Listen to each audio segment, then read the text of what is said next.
everybody, and welcome back to another day in the 31 Days of Indie Horror. I'm your host, Jonathan Moody, and I've got my awesome guest. He was here like not that long ago, I guess, that we did it. So, please welcome Michael McGlynn. How you doing, Michael?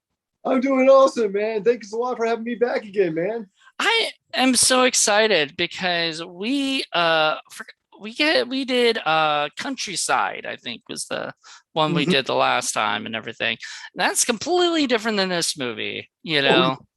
So but we picked well, I picked pro wrestlers versus zombies, which I think I didn't know if you knew anything about this or was familiar. I'm guessing you weren't.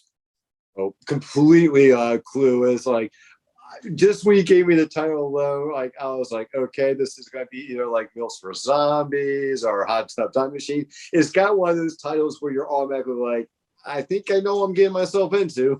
Pretty much. I mean, with the title Pro Wrestlers versus Zombies, you would hope that there's pro wrestlers fighting zombies, right? And I will tell you that this definitely delivered on its title. Like, it did not, like, you see, okay, so we have this thing where on Indie Film Cafe, we'll do verse movies. Most of the time, the verses actually don't happen till like the end of the movie, or whatever. Most times, just people dealing with other stuff or whatever until they get to the thing that they fight. This movie goes straight into them fighting like the whole time, pretty much. Would hmm you would agree? I would agree, but I also give credit too. They actually were able to throw in some nice little subtle little backstories. I mean, most of them, I wouldn't say they were had much relevance to the actual story, but I felt like they were good building blocks to the characters. I would actually disagree. I would actually say this most of it of the backstories actually did have to do with so like the beginning of the movie we see Shane franchise Shane Douglas. He has to have that franchise. Everybody has to call him that. We'll get into that in a little bit. But he kills a guy on the in the mat, and that happened to be battling Billy, who happens to be the brother of the Mhm. antagonist, and I'm blanking on the guy's name. I don't even know if he ever actually said it because I don't remember it. Now I'm looking it up and Yeah, like they used it once because they called him his like it was something his brother like, but it was used one time. yeah, it was. I'm gonna say it was. Oh, there's a lot of wrestling. Are you familiar with wrestling? Do you watch it? I'm one of those kind of people where I don't watch it currently, but I did. I used to be a very big anime fan. I would say like from the '80s, Hogan eras, all the way until I'd say I probably got maybe 5 years or so after the Attitude Era. Mm-hmm. So, I mean, I had a nice good long stint well with it. Then I just kind of fell out of it. I wasn't relating to a lot of newer characters as I did the old ones and stuff. These are some old school wrestlers, though. I mean, So many that I remembered seeing in there, which was great. I wasn't anticipating that. right, like Shane Douglas himself is pretty old school. So is Rowdy Piper. Oh God, Um, so was Matt Chad Hardy, Jim the Jim uh Duggan. Jim Duggan. I feel like I think I met him at a convention once because I do remember him with the little whatever Oh, yeah, no, they always call it the 4x4, but I the think it's a 2x4 if I'm two not. by four. It's pretty small compared to whatever, but he was like hitting everybody with them. And I was like, yes, like if you are a wrestling fan, this movie is definitely like, and I'm not one. I appreciate it. And I used to watch WrestleMania when it was on VHS and stuff, and I could just watch the old WrestleMania like, ones, but I liked the ones I liked was like Andre the Giant, Hulk Hogan, and even Roddy Piper, and I wasn't that familiar franchise. Like I was not a huge and this isn't to anything. I never watched him, like so I didn't know much about him. But I still love this movie. Like I think even if you're not a wrestling fan, you can appreciate just the movie itself. After I watched the movie, like I was trying to think of the perfect like analogy to sum up this movie. And I think I might, and I think I came up with it like this morning. I think I did. I can't say dead on, but I found there to be a lot of elements. I kind of felt like this movie was almost like Hulk Hogan's No Holds Barred meets George Romero's Dawn of the Dead. You know what? That would be a great description of it. Okay. Um, it's so funny because the director, Cody Knotts, is actually in the movie. Mhm. He plays himself, which I read that apparently that wasn't planned, that he had to rewrite that into there because I guess somebody bowed out and couldn't make it or whatever. And probably somebody who was a actual like manager or whatever, or something. Just so he had to pretend like he was the manager of like Shane Douglas and whatnot. And then he like set the whole thing up, which I thought was pretty cool though. Like at least he got to act with those guys and do that as well as direct them. hmm No, I agree, and I totally understand Cody's situation. Believe you me, from someone who produces and helps make films too, trust me, I get it. Where you're like, oh, so you're not coming. All right, well, now we got a little situation on our hands here, don't we? It happens to me all the time, way more, or it's even like an accident. Somebody got into an accident. That Mhm. happened with me. Somebody couldn't make it. They had literally got into a car wreck the night before and was just coming out of the hospital. And I was like, don't worry, don't come. We'll figure it out. And we had to improvise. And that's literally what they did with this movie, it seems. Like they improvised and they made it work. I mean, if I didn't read that trivia, I just would have assumed he had put himself in his movie because he wanted to be in his movie, you know? And you don't know. I mean, like it's a different mixed bag with when it comes to directors. Some directors like having little cameos in them. Some of them actually want to be the forefront. Some of them do not want to be even remotely near in front of that camera. They're like, if I think he's pointing at me, you're fired. I haven't seen that yet. I haven't seen anybody say you're fired if that camera's pointed at me, but I wouldn't be surprised.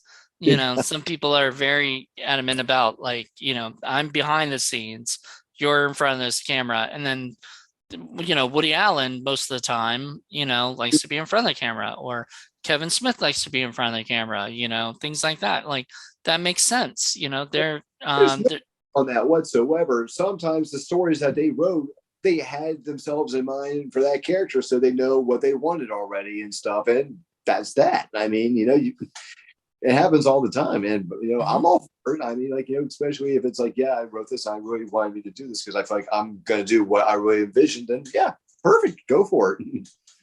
Now it was so, it's so sad sort of to see this movie because I loved Rowdy Roddy Piper, like obviously They Live is a huge classic, but he was also in It's Always Sunny in Philadelphia, you Oh, know. He's such a great part in that. And so it's really funny to see him do another character that's sort of a more comedic version of himself, but he was also very straight. Like he was sort of like the guy that had to be the hero, of it. And I like that too, which I wasn't expecting. For some reason, I kept thinking Shane was going to be the hero, but he was not the hero. I'm glad. I mean, don't get me wrong, it was good writing, but I think they did everything appropriate for that film. I really do. Shane, and again, even the pro wrestlers they chose to put the most focus on, which I think you would agree would definitely be Shane and Piper in this case. And I felt like those were the proper right to have everyone in the bunch to be your main spotlights. I felt like they were the best ones. Rowdy Piper, obviously, with name notoriety, but I agree with you, though. I like his work. I mean, They Live, like he actually, even before he did They Live, he did like this made for TV movie. Like it was like some kind of like biker kind of movie, but like Oh he actually, yeah, so it was what is it? It was like the Hell Comes to Frogtown. yeah, I mean, and I loved him in that too. He was great in that. I mean, I mean, like, so, I mean, but I thought that was great, but I also felt like that Shane Douglas nailed the douchebag role, like I'm all about me. Oh yeah, I'll have you for now. Oh wait, you're actually a stepping stone right now. Out, I think he nailed it to a T and stuff. I mean, I know all of its gimmick because I know you. I actually did grow up watching Shane Douglas a nice little bit. To show you how old school I am, you'd have to probably dig to find some of his matches. I remember back in the early WCW days where he was one half of a tag team called the Dynamic Dudes, where like, it was him and I forget the other wrestler's name, but they came on skateboards. They had the little ball caps, the little caps, like the whole 80s, like, neon skater kind of look and stuff. I remember him back then before he became like, the franchise and the big villain, where he was, I think at that time, WCW was trying to build him up. They're trying to build him up to be like a new Rockers, to go against the Rockers and the WWF at that time.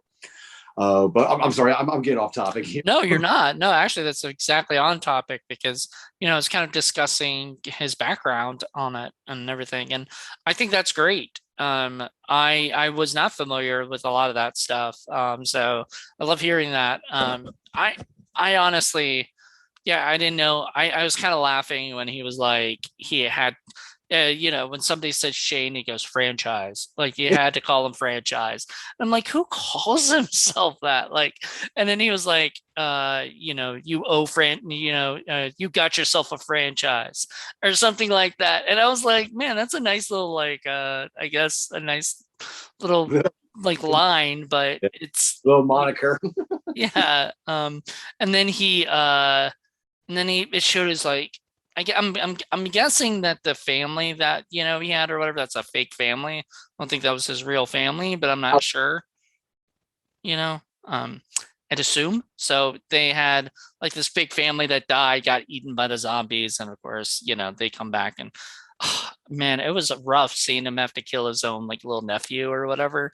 I was like, ouch, like what it but zombie kids, man, you have to kill them. Yeah, You can't let them just run around. yeah. Uh, Unfortunately, that one is just a straight across the board. It doesn't matter who you are or what walk of life you are. If you're a zombie, you gotta go. well, it harkens back to like you've seen Lost Boys, right? Oh yeah. Yeah, and there's like that little kid that's a vampire, right? And they're like, he's a vampire, get him, And I'm just like, like just like that, man. Like you can't, like you see even a little kid zombie, you gotta kind of get rid of him because he's just gonna try to eat you, or whatever. What did you think of the location, the main location? I actually liked it. I think that's where a lot of it where that Dawn of the Dead vibe came from. Now, granted, obviously, it wasn't a mall. We know that, but Right. it kind of felt like it was like a big wide, like it kind of like it was like an old auditorium or something. Because like it definitely looks like it has some good corridors, to it as well. Because at first I thought, well, maybe it's just like a giant storage facility stuff. But then the longer I saw him, the more hallways I started going. I was even going down. I was like, no, there's just not enough blocks that would really give off that vibe that it was some kind of storage unit or whatever. So I really was impressed by by the filming location. I mean, it was a penitentiary, and stuff. They shot at the literal West Oh, Virginia so that penitentiary. there. Okay, all right. I did not know that. Because sometimes they had that trick photography where like they do the mansion shots of just some aesthetics, but then the inside it's like completely somewhere else. You're like, I'm assuming that it was because I mean you could see cells and stuff. So they had what I think it is. It's an abandoned, if I'm correct, it's an abandoned uh you know penitentiary where they probably lease out that to movies. If you want to shoot your movie here for 13 days, 15 days, whatever, you can go out there and shoot your movie there, and then and it make it look like an abandoned prison. And then they put a freaking wrestling ring in there. I mean, I was because when I saw it, and I was like, okay, because I know people who have shot at like stuff like that, so I know that abandoned penitentiaries are, used for filming locations. So I was like, oh my God, they literally, somebody had to like put that in there, for the thing. But I mean, when I saw that, when I saw them come up there, they were gonna go to the event, and then there's like nobody there, like no crowd to like see them or whatever. It just gave me flashbacks to a movie that was supposed to be shot in Pennsylvania, where I think some of this was filmed in Pennsylvania, but it was supposed to be shot in like Pennsylvania. And then the guy that was running it was doing a wrestling event at the same time as like they're about to shoot the film. The film didn't get made after that, and a bunch of the wrestlers didn't get paid for the wrestling event either. So not only did the producer piss off a bunch of actors who flew out for nothing, that didn't end up happening, but also the wrestlers didn't get paid for their wrestling event either. And when I just have flashbacks of that, I was like, wonder if this was like one of the, like how this would have been like if there was zombies attacking that film set, you know? Yeah, I mean, fans, I was like, oh, I wish zombies or zombies just went in there and just ripped that set to shreds. I think Shane Douglas was. I'm gonna ask one of my friends who's actually on that set, but on this set of the movie that didn't happen. I want to ask him if Shane was actually, because I think Shane was in there, and I think somebody like headbutted Shane. And Shane just, if I'm correct, it was either Shane or somebody else, but Shane just looked at him and was like, "What are you doing, brother?" You do know, like, happy, right? Right. Like I would not mess with any of those wrestlers at all. I would not want to piss any of them off, and be on their shit list because I am tiny, and I know this. Like I'm okay with that. Like I've accepted my tidiness. I'm never going to be able to fight somebody like them. So I won't even try to piss them off so that they come after me, Choose your battles wisely. Exactly. But yeah, that's actually its own like horror movie, is showing up and not getting paid for your work that you did, especially when you give a show, Oh, yeah. But in their case, I mean, they didn't really care because, well, I always franchise went up because he got paid his cash in hand before even getting on the bus and it's stuff. true. So at He that made point, sure of that. yeah. When he was doing he was like, "Hey, I want to make sure I get a cash in hand, right?" And he's like, "Yep." So he got his cash, and then he's on the bus and ready to go out there and almost trying to, almost get killed, like doing this, which nobody expected zombies to appear, like who, now they weren't your normal zombies, right? Like this wasn't your Dawn of the Dead. Honestly, like I can't.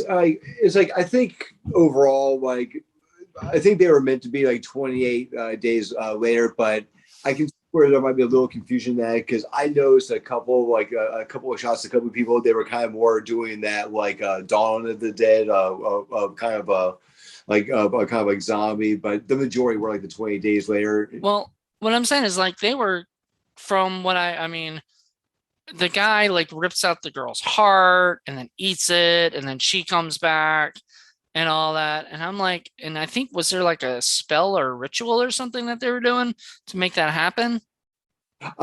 Yeah, he did that in the very beginning. Beginning. Yeah, the brother did the ritual because that's why he hired that that other person to grab him so they could do the ritual. And even when he went to go see him, he goes, "All right, everything. I don't care about these people. I only care about these two people. Because these are the only two that he really cared about the most, which was Shane and the ex-girlfriend, I guess, at that point. But during that time, I assume probably girlfriend, because otherwise Shane wouldn't have snapped the dude's neck if it wasn't his girlfriend at that rate." Yeah, which I mean, and then she didn't know that Shane had killed Billy, I guess, until later, like he told her or whatever. And she got really mad at him, like about the, like, you killed him. I can't believe you killed Billy, right? And, They marked it up to a botched move and stuff. Yeah, which, it does happen. I mean, well, no, but he even says he does that. He does that. Like in the movie, he talks about how he does that on purpose. He will. He's not afraid to kill somebody in the ring or whatever. And that was obviously in the movie. Like, I don't think Shane Douglas has ever done that in real life. I don't think that's and I don't want to say that, but Shane, in this movie, he does murder the person, makes it look like an accident because he's just doing a move and yeah. cracks the guy's neck. But now he's able to go and kill zombies with no problem, or whatever, you know. I mean, it's one of the reasons why sometimes you see those certain wrestling moves that you don't see very often anymore. Like I know one good example. After the Rockers split, Marty Jannetty had a new finisher. It was called the Rocker Dropper, and it got botched one time, and he actually ended up paralyzing the wrestler for life. It broke his neck. Uh, and they deemed the move that it was no, it's too risky. It's even like the old pile driver. I mean, you just don't see as many people rocking that pile driver move as often as you used to back in the day. I mean, that used to be a staple move. Well, a lot of these things I think people see coming, right? So they know when somebody's going to do the pile driver on somebody, or they going to know, like I was watching an episode of Boy Meets World, and Vader was in it, and he was doing one of his moves, and to Jake the Snake Roberts, who I've met and for great guy. Oh, um he does the move to him, and it looked so fake and staged, just the way, because I'm like, okay, really, this dude's just gonna let him do this, and stuff, like, so he does it, and I was just like, I mean, obviously, a lot of wrestling is sort of choreographed oh and yeah. whatnot, and it has to be, It's because great. otherwise it's dangerous. Mm-hmm. And so, like, you have moves like that where I bet they tried that one that got the guy got paralyzed on, but they tried it a bunch of times, practicing it, and it worked fine. It was all right, but Mm-hmm. that 1 second, you can accidentally fucking paralyze somebody. I mean, Yeah. it's a risky, job, even, no matter what. And I think people need to, be a little bit more careful anyway, but most wrestlers, I think, are very careful.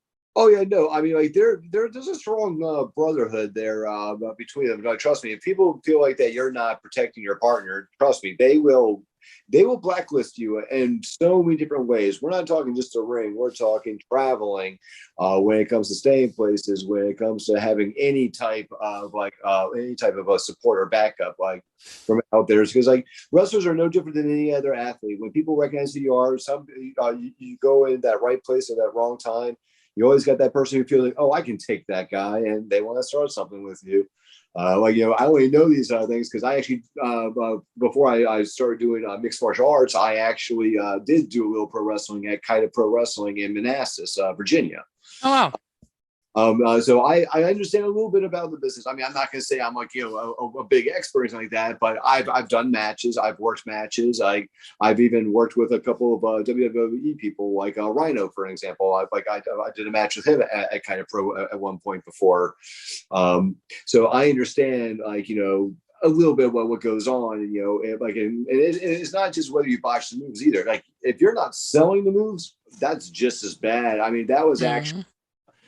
that was actually the final tombstone in for Hawk from the Road Warriors, and what sealed the deal with him was his final match was against Kane and RVD, and after Kane and RVD did their finisher, the choke slam with the 5-star frog splash, the moment after the 3 count, he just popped right up and kind of just looked all like like, oh, that was nothing, and get brushed off. He didn't sell the finisher. Oh, It's like the wow. worst. Yeah, that's the worst thing you could ever do to somebody. In fact, if you look up RVD on YouTube, he does interviews. He'll actually tell you about it. Like it infuriated everybody because it makes you look horrible. Hmm. I mean, if you're not doing it, if you're not doing it to the best, or whatever, and you're like you said, selling it, if you're absolutely not selling, oh, you got a surprise visitor and visitors.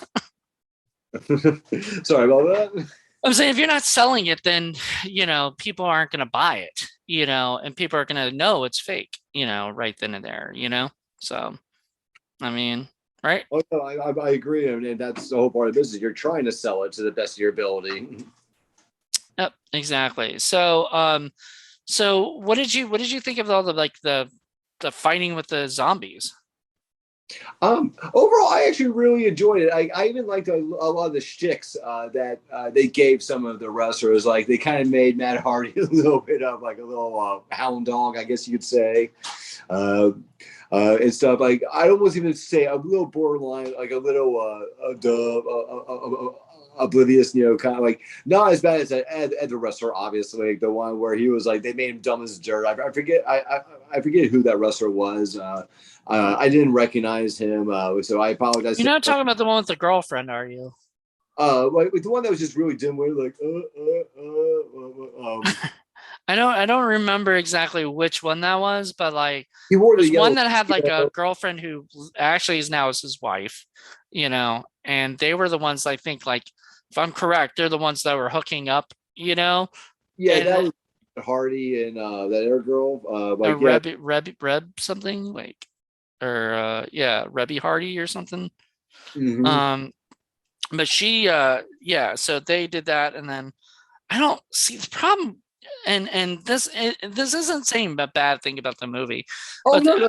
the biggest problem I have with these kind of movies where it's an ensemble piece where there's so many characters in it is that after a while, like the real concentration's only on Roddy Piper, his girl, and the girl that he ends up with or whatever, and Shane.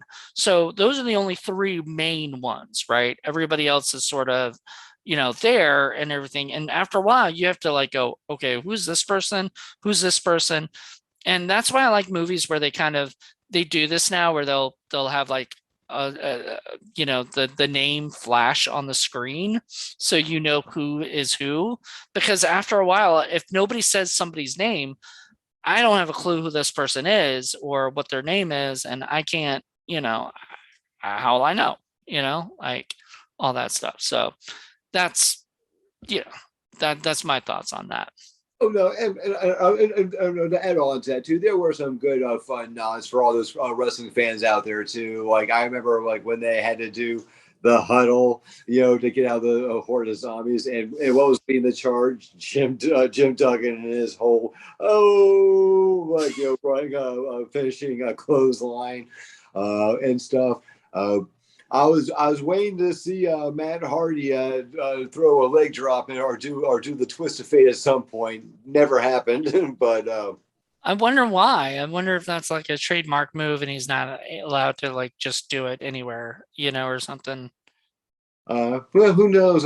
You might be right. I mean, I don't know. Like I don't know if you can trademark a move. I don't know if you can, like if that's a thing that like the WW, you know, WCW or WWE or whatever, There's too many W's, man. Honestly, like I hate to say it, man. There was a WCW, WWE, WWF, NWO. I mean, I'm just like I like after a while, I'm like, there's just too much. I can't like who do I follow? What's going on? Like, it's crazy, you know. yeah, he definitely can be. So did you get into wrestling when you were a kid though? Like, Oh yeah. Like it was funny enough. I believe. God, who was the first wrestlers that got me like really into watching them? Um, it could have been. It was probably a culmination of quite a few people because, like in the '80s, there were a lot of wrestlers I really dug a lot. Like some obscure, some like very well popular ones, a mix of all between. But I know some of the big ones that popped my mind. Bruce the Barber Beefcake, loved watching him. mhm. The Blue Blazer, aka Owen Hart, but I liked him back then when he was the Blue Blazer. The Rockers were I loved the Rockers. A corny one that a lot of people probably will slay me over for, but The Red Rooster. I liked the Red Rooster. I'm sorry. He was fun. I wish he had a bigger push. Fun In, story about him. He was supposed to be our Mr. Perfect. oh wow. He Okay. turned because he was because his name is Terry Reynolds. He was a very well liked and respected pro wrestler. He was one of those. He was kind of like the one of your typical Lance Storms or like something like that. Like someone who everyone knew behind the scenes. This dude was the real deal. Like he had the pedigrees. He had all the goods. Just for whatever reason, he got the wrong gimmicks. That just didn't so. But the Mr. Perfect gimmick was actually a first given an offer to him, and he turned it down. And then it went to Kurt Hennig. Oh, nice. Well, there you go. Fun. um, yeah, fun fact there. I was gonna say, yeah, well, I kind of grew up on Ultimate Warrior, and then obviously later I remember watching a match that was like Papa Shango versus Undertaker, where Papa Shango like killed the Undertaker or something like that, and I was like, what in the world is going on? And it was like the most creepy horror kind of thing, in wrestling history. So like, watching this movie and remembering the wrestling stuff that I remembered, I was like, it makes, it's perfect. Like, have you worked with Brad Twig yet? Yes, I've worked with Brad twice now. I was in a Shriek Show. I was one, and I was executive producer on that film. And then his last film that just wrapped up, Killer Campout. I was his producer for that film. Nice. Well, he had done a movie called Wrestle Massacre, Yep, and absolutely. I love that movie. We reviewed it. We reviewed it with the wrestler. We reviewed it with Rob Kellum, aka Stro, the Maestro. I don't know Mhm. if you've ever met him or know him, but he's he's such a fun guy, and he's actually going to be another guest on 31 Days of Indie Horror again. Well, awesome. I've used him before, so he's coming back to do another one. I should have asked him to kind of come on here with us and everything. He could have told us some stories about Shane, but maybe I'll save that for another movie or another thing. But yeah, so we reviewed Wrestle Master, and I like movies where they bring the wrestling stuff into the horror. I think they should do more of that. Oh, I And agree. for some reason, I think like horror and wrestling sort of go hand in hand in fandom. Like wrestling fans are also horror fans a lot, and vice versa. You know. Oh yeah, absolutely. I mean, well, I mean, just look at a lot of the pro wrestling gimmicks you've seen out there and stuff. I mean, you had Calvin Sullivan in his Dungeon of Doom. Even the Road Warriors have a little bit of horror to them, with the spiky, shoulder pads and everything. And then, of course, your Papa Shangas and your Boogeymans and stuff. Boogeyman, I was gonna say I met him too, and Oh, I I I was. have a great interview with him where I tried to interview him, and he comes after me and just kept going one, two, right? I was like, okay, never mind, we're not doing this interview. Yeah, He was great. I loved him. I've heard nice things about him. Yeah, he's a really cool dude. I that's the thing, when you're friends with a wrestler, you get to meet other wrestlers. I didn't even know Tiny Lister was a wrestler, who Yeah, no, he was for a while. Well, he was Zeus. I did not know that. But all I know him was from Friday. So Like he would like they had a big match. It was him and yeah, it was him and the $1 Million Man versus Hulk Hogan and Bruce the Barber Beefcake. that sounds like a fun match. Oh yeah, because I mean it was during that whole Mega Powers time when Bruce and Hogan were like tagging up all the time, which I thought was an awesome crossover combo because I mean like you had two of the biggest baby faces in the business at that time.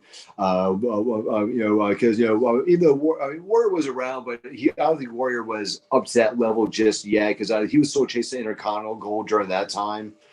So he wasn't after title gold yet, but it wasn't much. It wasn't much further after that time though either that it did become a thing. Because Nice. as a Warrior, like it didn't take long to Warrior to blow up. Once he beat the Honky Tonk Man after being the longest reigning Intercontinental Championship, and he did it in something like 15 seconds or something like that. It's like that already solidified him as like this is the guy you're going to keep your eye on, and then he Yep. just there, and we all and you kind of saw the writing on the wall. Then they had the Warrior and Hogan are now partners. Like, yep, and then they're gonna have a clash. Someone's gonna botch a move on someone and hit the other guy. Then they're gonna have the whole feud, and then Warrior's gonna probably be our new heavyweight champion more than likely. And yep, that's exactly how it went down. That's awesome.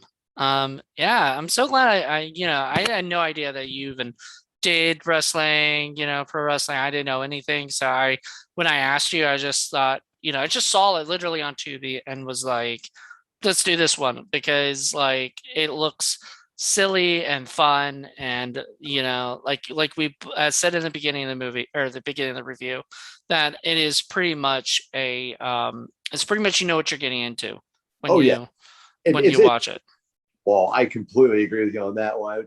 I said it lets you know what you're in for, and I agree with what you said though too. It definitely delivers. And like I overall, like I said, I really enjoyed the film. I mean, just like with any film, like you can find a few little hiccups here and there on the way and stuff. But I mean, hey, I mean, I could pop like any movie I'm in, I could pop in. I could do the exact same thing to mine too. I mean, there's always something that like even any film you do, I'm sure you go back and you're like, oh, I wish I could have done that differently. I would have done Mhm. that. You don't beat yourself up over it. You just you try to learn from it, or at least in my opinion, the good directors they'll learn from it and they'll do better the next time, or they're going to try to do better at least the next time. The Mhm. ones that are like, yeah, I said a mistake, but I'll just keep making it. I don't care. And hey, if that's where you want to go, then so be it. But how do you I, do better? I was trying to think, like, I don't like it didn't, there wasn't anything that was glaringly obvious of an issue with the movie. Like, there wasn't like a huge continuity error that I was like, oh my God, why did they leave that in there? You know what I mean? Like, it was literally pretty good. I thought they worked really well. Oh yeah, honestly, and I guess I'll go and specify like like I said, these are minor nitpicks. Like I said, overall, like I actually really did enjoy this movie. I liked the story, I liked the action, I like the gore was actually really good. I really enjoyed the gore in it. With that being said, the two things I think threw me off on this one was I think they got a little disconvoluted. I want to say, or a little disorganized when they all got split up. There were too many people that got split up in too many different directions, and then you just see them later on. They got back together again. It didn't really explain how they all got back together again. Yeah, I was like, at one point, one of the girl that left, Shane, came Yeah, up and she was just like there with the people. And I'm like, so was she in like the other room, like right next to there? Like, I mean, how do they not hear the other people talking? Like, you're right. It did sort of like that's sort of but I always chalk that up to like, we need to continue the story going. yeah, So we need to keep it moving. We can't have these people just chit chatting like oh yeah, and the splitting up of the stuff has to happen because like you can't just have like five, six people just yelling at each other the whole time. It gets kind of boring. So splitting up, but I will say we reviewed what is it, Cabin in the Woods. uh, And in that movie, the people were like, let's not split up. Let's, right. And they had to make them split up. And I think that's hilarious because normally the thing that people say, in the horror movies is let's split up and go different directions. And I'm like, why? Why would you split up? Like, why wouldn't you all just try to figure out how to get out of there? Like, but the funny thing, the irony of the cabin fever one is that the one guy who pitched on was like, "Y'all can't stop hanging around and touching you. Y'all gonna get each other sick. I'm out of here." He technically would have survived if he didn't get shot by a dude because he wasn't sick. oh, you're saying Cabin Fever. I was talking about Cabin in the Woods, which Oh, is, Cabin in the Woods. I'm sorry. yeah. No, they don't. I don't think they.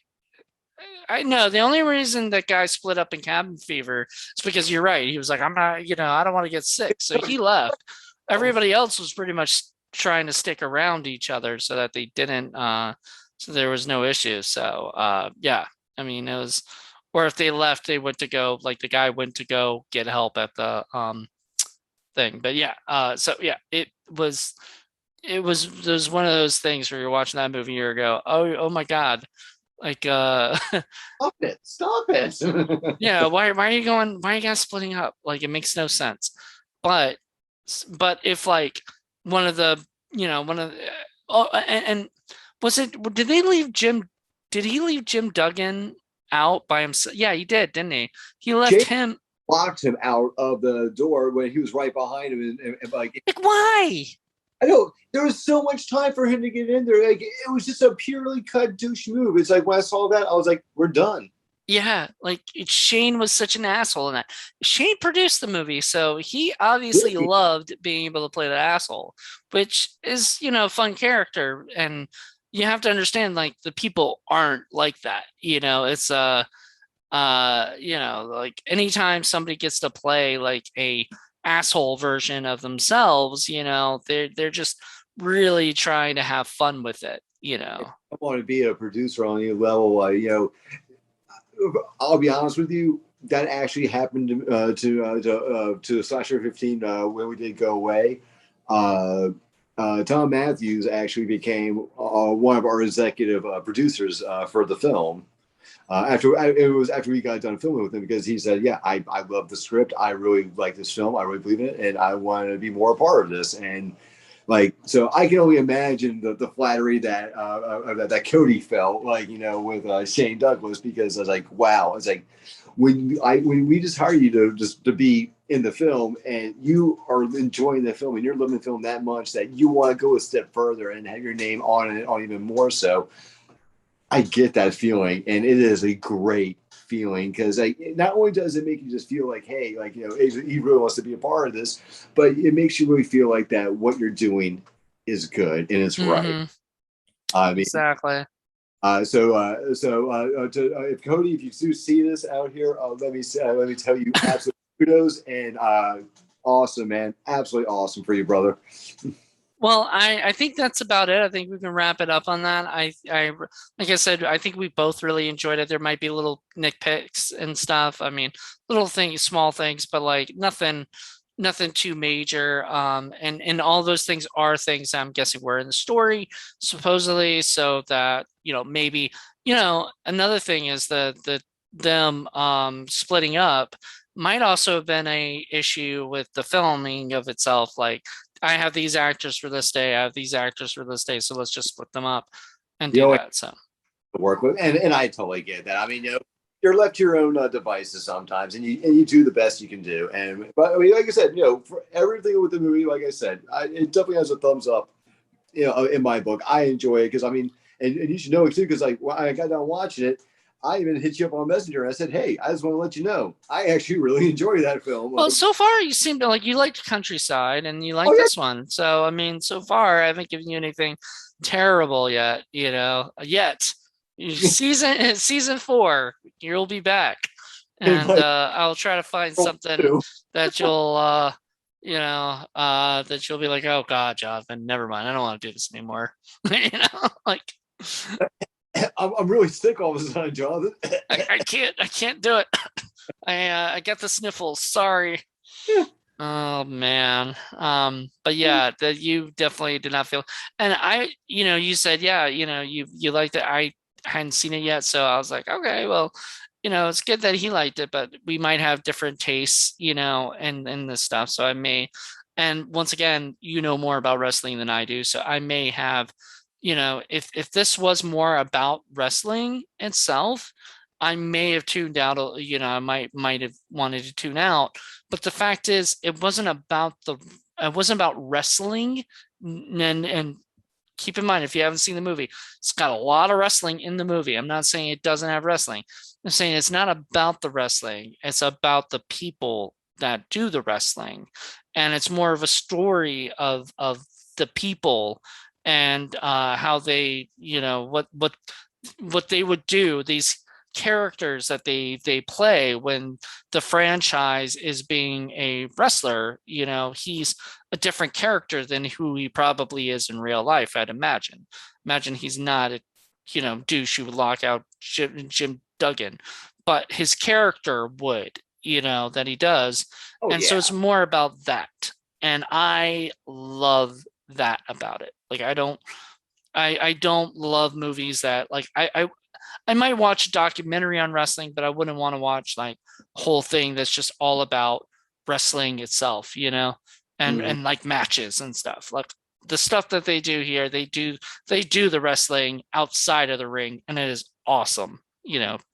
And all those zombies got to play like wrestler, for a day. Like I saw so many zombies in the extra credits and stuff, and I was like, how effing cool is that? Like they all got to pretend to be wrestlers in a way, or whatever, play with them.